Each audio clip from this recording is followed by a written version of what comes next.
Assalamualaikum warahmatullahi wabarakatuh. Pada pertemuan kali ini kita akan bahas tentang sedikit bab induksi dan rekursi ya. Kalau kemarin kita sudah bahas sedikit tentang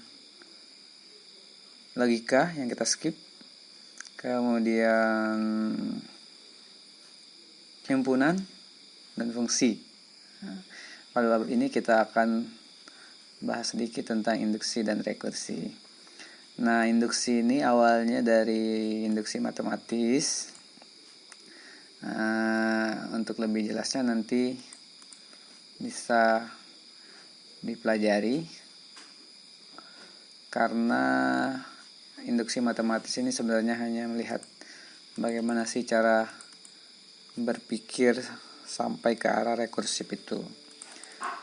Yang akan kita gunakan lebih lanjut itu sebenarnya adalah fungsi rekursifnya yang sering digunakan di bahasa komputasi, terutama di bahasa pemrograman. Nah, sebelum sampai ke rekursi, induksi matematis itu seperti gambar orang naik tangga ini.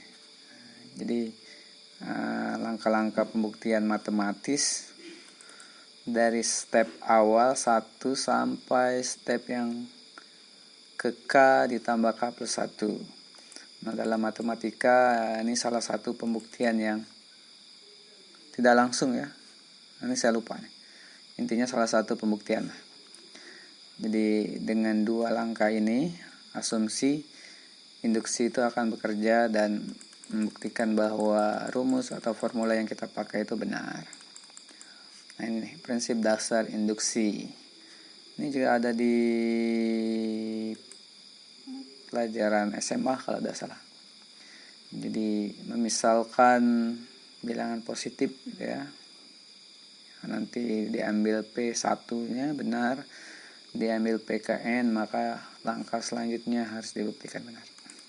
Nah, tujuannya apa? Agar tercipta efek domino seperti ini. Nah, jadi kalau di sini benar, maka berikutnya benar sampai langkah yang tidak diketahui, yang banyak di sana itu. Walaupun pada abad sekarang pembuktian yang seperti ini secara matematis sudah banyak diragukan, karena banyak atau ada beberapa contoh 1 sampai langkah ke n-nya benar, tetapi ada sampel 1 berikutnya yang tidak benar. Sehingga pembuktian seperti ini kadang diragukan oleh banyak ilmuwan. Oke. Nah, hubungannya ke komputasi. Nah, pemikiran induksi itu beralih ke rekursif tadi. Jadi ini sama dengan efek domino tadi. Kita akan mengerjakan di step awal,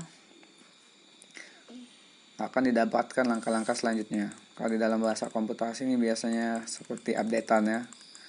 Jadi suatu fungsi rekursi itu, ini contohnya saya ambil singkat aja. Kalau kita punya fungsi seperti ini namanya fungsi rekursif, karena fungsinya tidak bisa ditentukan sekali.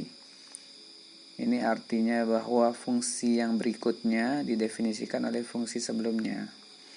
Kalau kita andaikan kita ambil x0-nya, biasanya bahasanya initial point, titik awalnya 0, maka hasilnya 3. Untuk selanjutnya gitu ya, maka didefinisikan fungsi fn tambah 1 sama dengan 2 fn ditambah 3. Nah, ini namanya fungsi rekursif. Beda dengan fungsi yang biasa. Ini fungsi biasa nih, yang sering kita lihat, fx sama dengan 2x gitu ya. Nah, ini fungsi biasa, tidak rekursif, karena kalau kita mau ambil f yang keempat gitu ya, ini tinggal 2 dikali 4 sama dengan, nah itulah hasilnya, 2 dikali 4.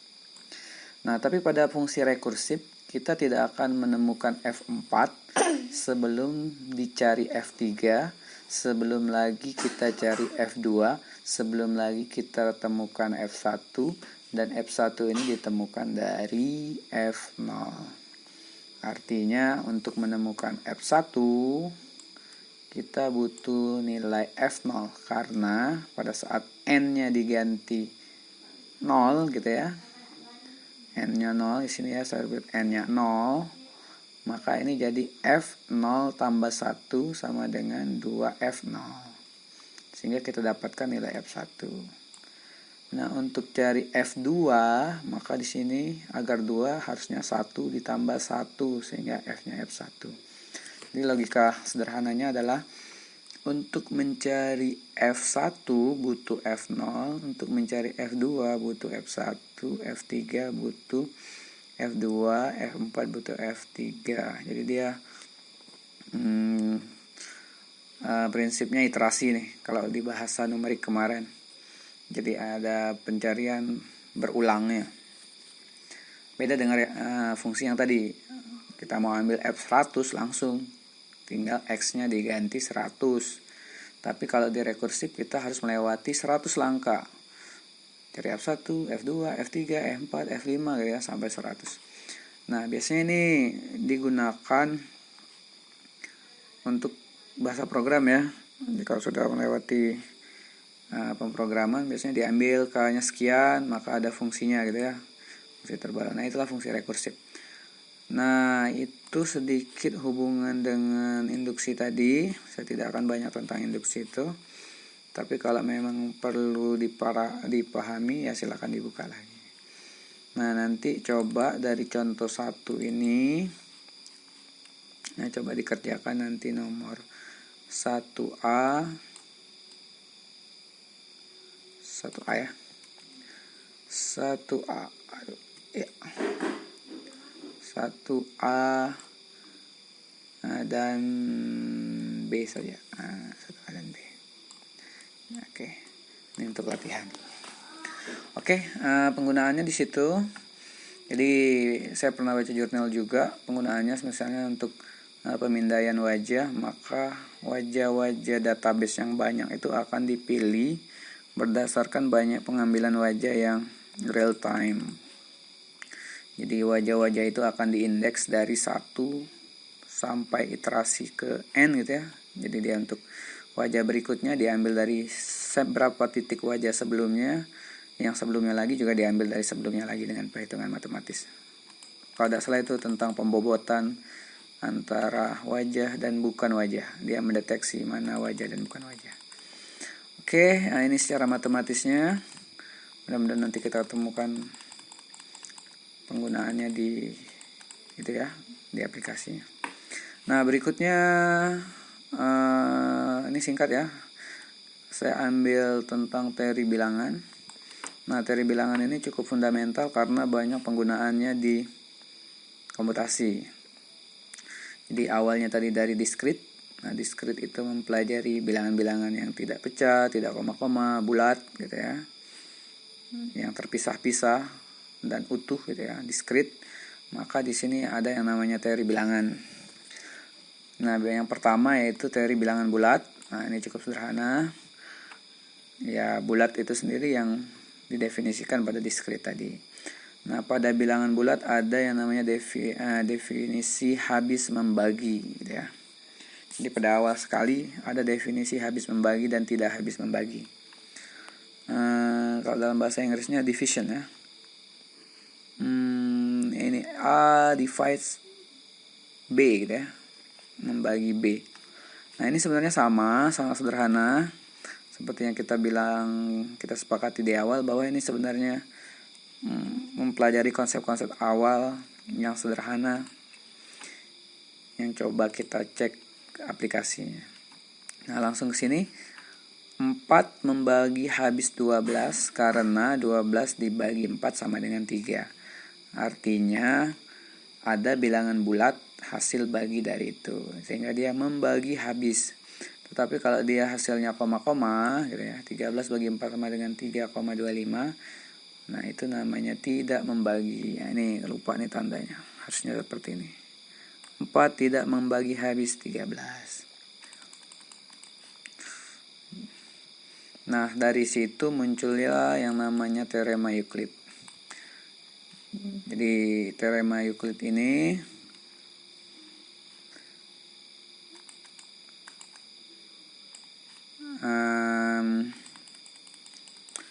bunyinya adalah jika M dan N bilangan bulat, bla bla bla bla bla, seperti itu ya. M sama dengan N kali Q ditambah R. Saya yakin ini tidak begitu suka. Tapi sebenarnya nih konsep sederhana yang sudah dipelajari dari SD.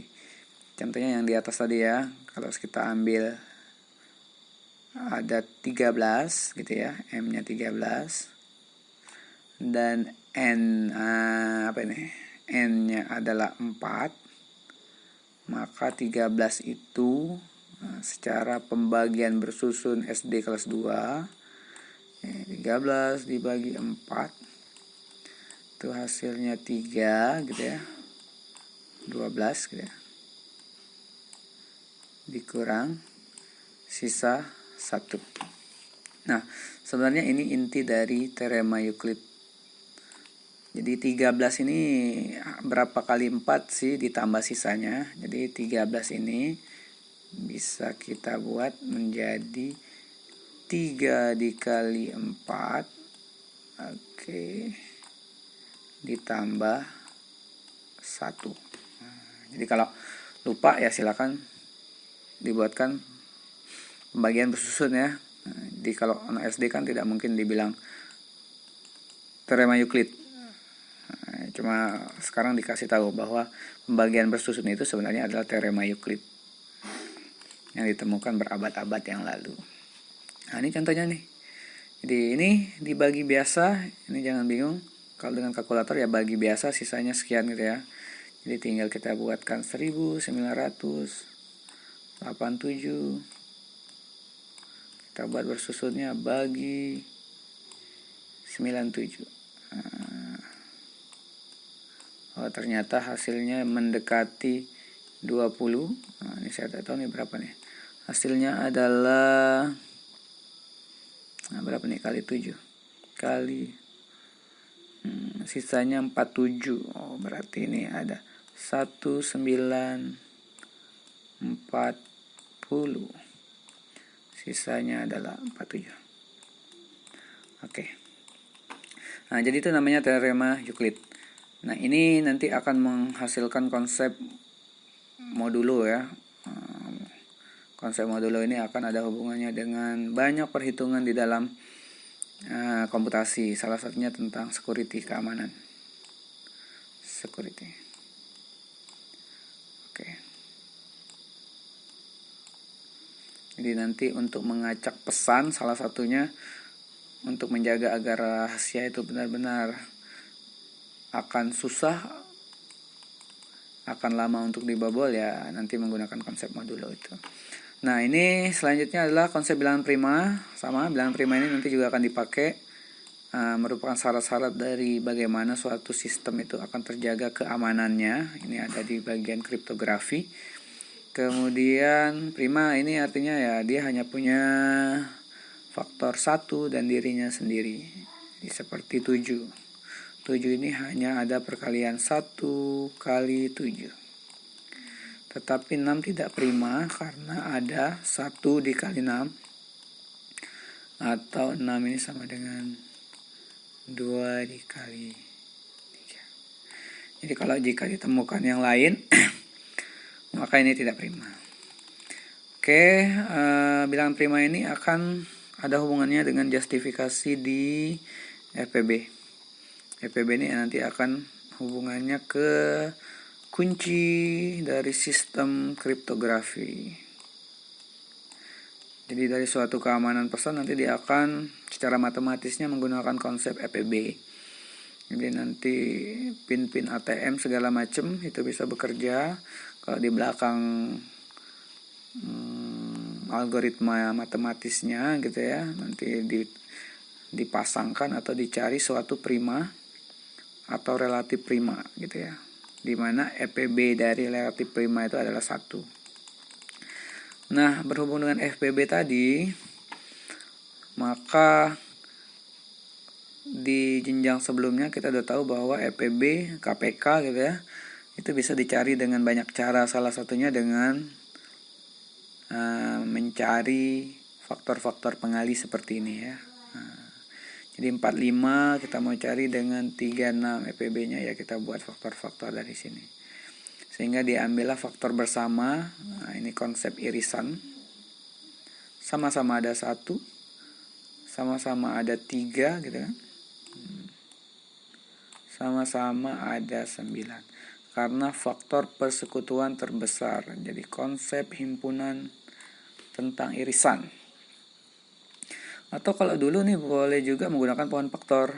Nah, lebih mudah pakai pohon faktor. 1 gitu ya. Oh, bukan ya. Prima yang pertama 2. Tidak bisa. 3, 15. 3 lagi. Nih, 5. Yang satunya 36. 3, 12 bagi 3 prima ya, 4 bagi 4 2. Oke. Jadi ditemukan 45 itu adalah 3 kuadrat 5. Yang satunya ini adalah 3 kuadrat, 3-nya ada 2 kuadrat. Nah, ini irisannya. Irisannya di 3 kuadrat. Jadi FPB-nya adalah 9. Oke, ini metode yang lama. Nah, bisa digunakan. Cuma nanti untuk mengecek ini, kalau kita sudah masuk ke topik kriptografi, nah, tidak mungkin kan menggunakan angka-angka matematis yang relatif kecil. Banyak sistem kriptografi itu menggunakan bilangan-bilangan yang cukup besar gitu ya. Bahkan tidak bisa lagi dibaca secara angka ya. Nah, jadi seperti sistem RSA, dia menggunakan sistem digit. Nah, jadi tidak terbaca lagi berapa triliun miliar gitu ya. Tetapi dia pernah dibilang oleh penemunya bahwa dia akan aman jika diambil bilangan 100 digit. Berarti ada 100 angka.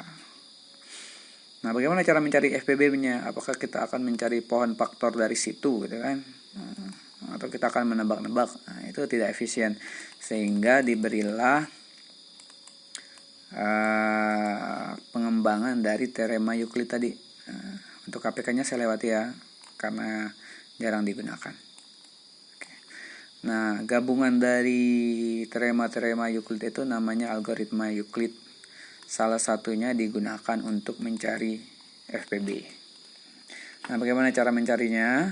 Yaitu dengan cara mencari atau menghitung algoritma Euclidnya secara berulang-ulang. Nah, contohnya ini. 80 dan 12. Maka ini secara algoritma Euclid kita akan dapatkan 80 itu adalah 6 dikali 12 ditambah 8. Ini didapat dari pembagian biasa tadi. Jadi 80 dibagi 12. Nah, berarti ada 6 kalinya 72. Sisanya adalah 8. Nah, ini yang pertama. Nah, berikutnya yang menjadi pembagi tadi digeser menjadi yang dibagi yang baru. Kalau tadi kan yang dibagi 80 dibagi dengan 12. Sekarang 12-nya ini dibagi dengan sisanya. Prinsip rekursif gitu ya. Jadi hasil sebelumnya digunakan untuk selanjutnya. Nah, 12 dibagi 8. Ya 1 kali 8 tambah 4. Ya kalau enggak ya tinggal dihitung lagi ya. Kemudian ini pembagi yang lama menjadi yang dibagi yang baru. Oke, 4. Nah, ini. Sehingga 8 sama dengan 2 kali 4 sama dengan 0. Nah, pada saat dia sama dengan 0, berarti nilai pembagi terakhir inilah yang dinamakan dengan FPB. Oke. Nah, di buku ini PBB ya. Nah, jadi sebenarnya sama aja. Ini tergantung dari referensi yang kita pakai. Nah, biasanya PBB ini digunakan oleh kampus-kampus ITB. Nah, jadi dia membuat terjemahan bahasa Indonesia dari GCD ya, Great Common Divisor. Kalau ini faktor persekutuan terbesar, kalau ini apa ya, PBB saya lupa. Intinya sama, intinya adalah FPB gitu ya. Nah, jadi tadi ada hubungannya bahwa kita akan cari FPB gitu ya, suatu dua bilangan. Benar sekali kalau yang lebih mudah adalah menggunakan pohon faktor jika angka-angkanya relatif kecil. Tetapi pada saat angkanya relatif besar, maka algoritma Euclid itu bisa digunakan. Nah, pada saat nanti misalnya diminta 1262, carilah FPB dari 1062 dan 500 gitu ya, 2. Nah, ini kan akan sangat merepotkan kalau kita menggunakan pohon faktor. Atau bahkan kalau kalian sudah menggunakan kalkulator matematis, nah kita harus berpikir terbalik nih, kira-kira kalkulator itu menggunakan apa. Nah, jangan-jangan dia bagian belakangnya atau bagian layer matematisnya menggunakan perhitungan algoritma Euclid. Nah, berikutnya kombinasi linear. Ini saya skip saja, saya rasa tidak terlalu ini ya, asalkan FPB tadi mengerti. Kemudian ada definisi relatif prima jika FPB-nya 1. Artinya tidak FPB-nya ya 1. Misalnya 7 dan 11 gitu ya. Tidak ada faktor persekutuan. Tidak ada irisan keduanya. Beda antara misalnya 7 dan 14. Nah, ini nanti bisa dihitung. Nah, karena 14 adalah 7 dikali 2 gitu ya.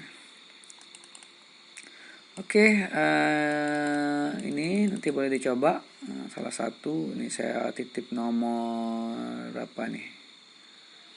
5 aja ya, yang gampang ya. Use the extended Euclid algorithm to express Great Common Divisor 14489. Nah, ini tapi kombinasi linearnya tidak usah.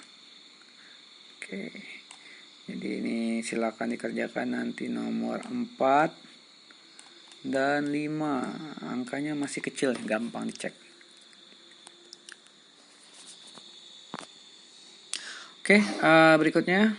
Nah, ini yang saya katakan tadi, bahwa ini aritmatika modulo. Ini juga awalnya dari pembacaan Euclid. Dia awalnya dari sini, sini ya. Jadi definisi modulo ini awalnya dari 23 dibagi cara bersusun, persis dengan algoritma Euclid. Nah, ini berarti 4 kalinya 20. Oke, dapatnya 3. Jadi kelihatan ya ada hubungannya. Nah, 3. Jadi apa 3 ini? 3 ini merupakan sisa. Jadi modulo itu sebenarnya sisa ya. Sisa. Jadi 23 modulo 5, berarti 23 itu bisa dibentuk dari 4 kali 5 gitu ya, ditambah 3. Contoh modulo yang paling sederhana adalah jam 1 sampai 12. Atau kadang-kadang 1 sampai 24 ya. Jadi kita tidak pernah menemukan jam ke 36 gitu ya. Dia akan balik lagi. Intinya seperti itu. Sama nih 23. 23 ini modul 5 seolah-olah jamnya ada 5. 1, 2, 3, 4. 5-nya cuma jadi 0 gitu ya. Jadi kalau 23, 1, 2, 3, 4, 5. Sekali putaran. Harus 4 putaran. Terus 3, 2, 3 itu berarti 21, 22, 23. Nah, itu nanti ini penting untuk berbagai prinsip dari kripto ya, ada di modulo. Kemudian kekongruenannya, kongruen ini artinya penyelesaian dari modulo ini ada banyak. Jadi contohnya adalah 38 modulo 5 adalah 3, 13 modulo 5 adalah 3. Nah, ini merupakan cikal bakal dari pengacakan untuk pengamanan pesan. Contohnya adalah seperti ini. Kalau saya punya pesan 3 gitu ya, kemudian pesan ini dibajak oleh seseorang di tengah jalan gitu ya, ditemukan, maka dia akan menemukan 3. Tetapi 3 ini dia akan bingung asalnya dari mana. Apakah dari 38? Apakah dari 13? Apakah dari 23? Apakah dari yang lain yang ada tak banyak hingga bilangan tersebut? Jadi kalau si A gitu ya, berkirim pesan ke si B, pesan aslinya itu misalnya saya ambil 13 dengan modulo 5,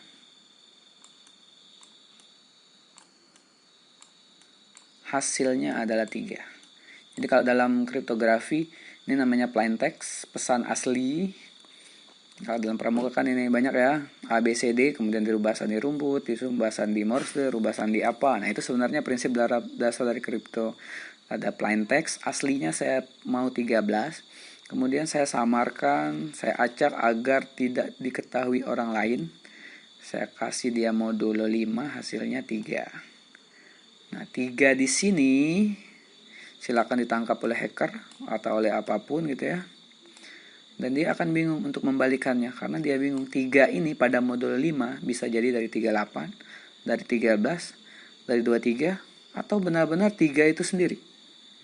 Jadi itu prinsip dasar dari kripto ya. Jadi benar-benar mengacak memberikan banyak kemungkinan. Nah, makanya nanti metode hacker itu ada banyak. Ada yang choose plain text ya, ada yang brutal force, dia coba satu-satu.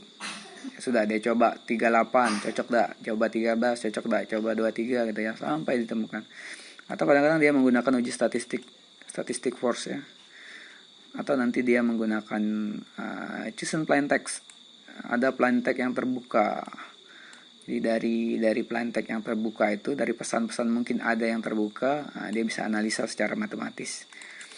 Jadi sebenarnya hubungan matematis ke komputasi lumayan dekat ya, apalagi kalau sudah menyangkut sistem keamanan. Oke, jadi itu tentang kongruen. Kongruen artinya 3 yang kita peroleh, sisa 3 ini bisa berasal dari 38 mod 5, bisa dari 13 mod 5, bisa dari 23 mod 5, atau 3 mod 3 sendiri, 3 mod 5 juga. Maka nanti pada pengayaan nih ada negatifnya nih. Ini kadang sering salah. Nih hati-hati di sini nih. Coba dibaca ya. Oke, itu yang ini sifat-sifatnya saya rasa ini sangat matematis, jarang digunakan. Kalau nanti kita gunakan, nanti kita akan coba bahas lagi. Nah, saya skip aja. Kemudian kekongruenan linear sama, walaupun ini bisa digunakan untuk meretas tadi, untuk menghack sistem-sistem pengiriman gitu ya. Tapi kan hacker yang baik itu adalah menemukan kekurangan sistemnya gitu ya, dan memperbaiki, bukan untuk menyerang. Jadi jadilah hacker yang positif. Kemudian ini Chinese remainder problem, ini matematis juga, nanti boleh dibaca. Ini penggunaan modulo. Nah, cuma karena waktunya singkat, nanti ini boleh dibaca sendiri. Kalau tidak paham boleh ditanyakannya. Nah, ini nanti solve is congruent, ini sudah ya. Yang penting nanti tahu caranya. Nah, ini aja nih. Solve is congruent, use modular and function. Nah, ini find inverse modulo. Oke lah, ini udah usah. Oke, selanjutnya. Jadi kenapa tadi kita pelajari tentang konsep teori bilangan? Nah, pada faktanya konsep-konsep itu akan digunakan pada penggunaan-penggunaan sederhana atau nanti ada yang paling canggih sekalipun di dunia komputasi. Yang pertama itu ada namanya fungsi khas. Nah, fungsi khas ini menggunakan konsep modulo tadi. Jadi kenapa tidak saya sampaikan sifat-sifat modulonya? Karena pada fungsi khas yang penting tahu definisi modulo nanti bisa dikerjakan. Nah, fungsi khas ini biasanya digunakan pada the central computer ya. Jadi kayak kalau kita ke Ramayana, dan yang ada kartu belanjanya gitu ya, ada penomoran anggota, maka itu yang digunakan adalah fungsi khas kalau kita diberikan nomor anggota. Atau kadang-kadang digunakan untuk parking ya, parkir mobil motor di kota besar, melokalisasi parkir yang penuh dan nomornya itu menggunakan fungsi khas. Atau ya pada bit komputer nih, nah itu juga jadi memori-memori yang disimpan itu akan disimpan di bagian bit yang mana. Nah pada prinsipnya fungsi khas itu hanyalah definisi modulo gitu ya. Jadi K itu kunci, M itu adalah jumlah lokasi memori yang tersedia. Contohnya ini, saya ambil M-nya 11, sel memori dari indeks 0 sampai 10 akan disimpan data record masing-masing ini. Jadi kalau kita punya data ini, kita punya 11 storage gitu ya, penyimpanan, maka data itu akan tersimpan di mana gitu ya. Ternyata 132 akan tersimpan di 0, karena 132 mod 11 sama dengan 0. 102 akan disimpan di storage nomor 3. Labelnya 3 ya, labelnya dimulai dari 0. Jadi walaupun dia tempatnya 11, labelannya adalah N-1 dari 0 sampai 10. Intinya ini, konsep modulo, sisanya di mana menentukan lokasi penyimpanan. Contohnya ini yang berbahasa Inggris nih. Find the memory location assigned by the hashing function to the record of customer. Jadi pelanggan ini direkod di mana untuk angka pendaftaran 0642128842 dan 0371492211. Nah, karena lokasinya diambil, dia bilang ya, assign to memory location 14, jadi ada 14 penyimpanan. Bukan ya, tempatnya itu ada 111 slot. Nah, tinggal dibagikan 06 ini karena ini dimulai dari 0 ya, 0-nya dibuang ya. Ini aja nih. Bagikan ini dengan 111. Didapatlah sisanya 14. Jadi kalau ada pelanggan dengan nomor ini, maka dia akan disimpan di slot memori yang ke-14. Kalau yang ini berarti akan disimpan di slot memori nomor 65 karena tadi punyanya ada 111 memori ya, labelnya itu dari 0 sampai 110. Oke, itu contoh sederhana dan masih digunakan sampai sekarang ya. Yang berikutnya adalah set random numbers, gitu ya. Pembangkit bilangan acak.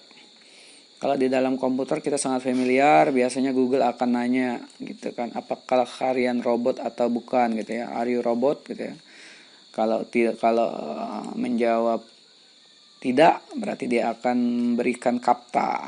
Kapta itu adalah pengamanan entah huruf, entah mulai sekarang diperbarui jadi angka gitu ya. Kadang pertanyaannya mana, klik gambar sepeda gitu ya, atau klik gambar jembatan gitu ya. Nah yang jadi pertanyaannya adalah pada saat kita salah, dia akan memberikan gambar atau angka atau huruf yang lain. Nah, yang menjadi pertanyaan adalah apakah ada selalu user di situ gitu ya, sehingga bisa memperbarui datanya. Apakah ada selalu user ataupun operator yang mengatur di situ? Nah, ternyata jawabannya ada di konsep set random number ya. Jadi bilangan-bilangan atau gambar-gambar itu akan dibangkitkan sendiri secara acak. Nah, hubungannya tadi itu ada di fungsi rekursif. Jadi kenapa tadi kita ambil rekursif? Karena pembangkit bilangan acak ini menggunakan fungsi rekursif. Oke. Jadi kalau dia salah, dia akan bangkit sendiri. Yang dikenal sekarang itu LCM, linear congruent method ya. Jadi ini dikenal lebih sederhana dan lebih cepat. Kalau kita punya fungsi rekursif seperti ini gitu ya, dan diberikan initial point. Nah, ini tadi nih rekursif. Selalu diberikan satu nilai awal untuk mendefinisikan berikutnya. Karena kalau kita ingin mencari X ke 9 gitu ya, kita harus melewati X0, X1, X2, X3 sampai X9. Nah, dan inilah yang digunakan pada bilangan acak. Jadi kalau kita inputkan 3, 7, 8, 6, 1, 2, 0, 4, 5, 3. dia akan ngerandom, akan memunculkan angka itu. Kalau kita akan lanjutkan lagi, dia akan 378604. Nah, ini kan menggunakan konsep modulo tadi. Jadi kalau kita pencet lagi, dia akan berubah lagi bilangannya.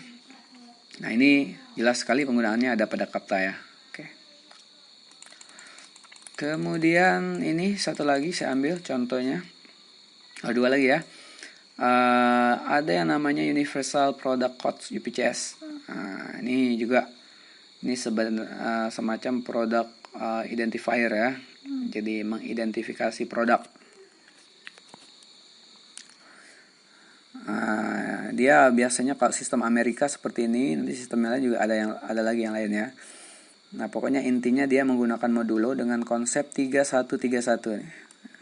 Kenapa harus 3131? Karena yang menciptakannya menggunakan pola itu gitu ya, 31. Jadi ada 12 number. Kemudian dengan 31, 3 kali X1 ditambah 1 X2 ditambah 3 lagi dikali 1 seterusnya. Kemudian modulo 0. Nah, itu akan memberikan hasil seperti ini. Jadi kalau nanti kalian menemukan barcode, nah ini bahasa sederhananya adalah barcode. Kalau beli Indomie atau beli barang-barang pecah belah atau yang sebagainya, nanti kan ada barcode ya. Nah, barcode itu, batangan-batangan itu sebenarnya disusun atas angka-angka UPCS ini. Dia akan dibaca menggunakan sistem matematis. Sama juga dengan yang terakhir, ISBN. Nah, nanti ini dibaca ya. Kalau ini paham, nanti ISBN juga paham. ISBN kalau kita punya buku, itu ada namanya nanti ISBN 13 atau ISBN 10 ya. Nah, ini maksudnya adalah 10 karakter dan 13 karakter. Nah, ISBN itu angka terakhir ini, itu namanya karakter uji. Yang dihitung secara modulo 11. Sehingga dihasilkan itu. Jadi ISBN ini kode dari buku itu, di mana yang pertama bagian awal adalah kelompok bahasa. Ini contohnya 0 bahasa Inggris. Kalau bahasa Indonesia entah mungkin 2 atau 1 gitu ya. Kemudian kode penerbit ini. Kemudian kode unik buku yang diterbitkan. Jadi di penerbit itu buku itu sudah diterbitkan nomor berapa. Kemudian yang kita cari adalah karakter ujinya, yang membedakan dari ISBN tiap buku. Nah, nanti kita akan cek, ISBN-nya ternyata 8. Jadi kalau 0301545618, yang nantinya juga dibaca barcode. Kalau kalian lihat buku nanti yang dibaca barcode ya. Oke, ini sampai di sini dulu untuk pertemuan kali ini. Untuk minggu depan lagi, yang ketiga, nanti kita akan masuk ke penggunaan pada pembacaan QR code ya. Walaupun ini relatif agak sulit, tapi di balik QR code yang di-scan menggunakan HP itu ternyata ada kode modulo yang sederhana. Nanti saya akan tunjukkan beberapa pembacaannya. Jika perlu nanti kita akan cek beberapa soal agar apa yang di-scan menggunakan barcode akan sama dengan hitungan matematisnya. Nah, ini sudah dicek di kelas-kelas yang lain. Kita coba scan barcode yang ada di bukunya, tulisannya itu gitu ya, mengeluarkan kata tertentu, pas dihitung secara matematisnya juga sama. Dia menggunakan barcode itu juga. Ini contohnya. Jadi pas di scan dia akan menghasilkan, ini punya kelas-kelas sebelumnya. Jadi bacaan dari scan HP masing-masing mahasiswa itu akan sama dengan hitungannya ini. Ini cukup lumayan ya. Dan satu lagi minggu depan kita akan bahas tentang teori-teori sederhana pada kriptografi. Oke, demikianlah. Nanti dibaca lagi nih. Intinya nanti teori modulo itu teori bilangan yang tadi dengan aplikasi sederhana, tapi masih digunakan sampai sekarang. Oke, kalau jika ada pertanyaan, untuk tugas-tugas nanti akan saya sampaikan kembali di classroom ya. Demikianlah temuan kali ini. Saya Ria, assalamualaikum warahmatullahi wabarakatuh.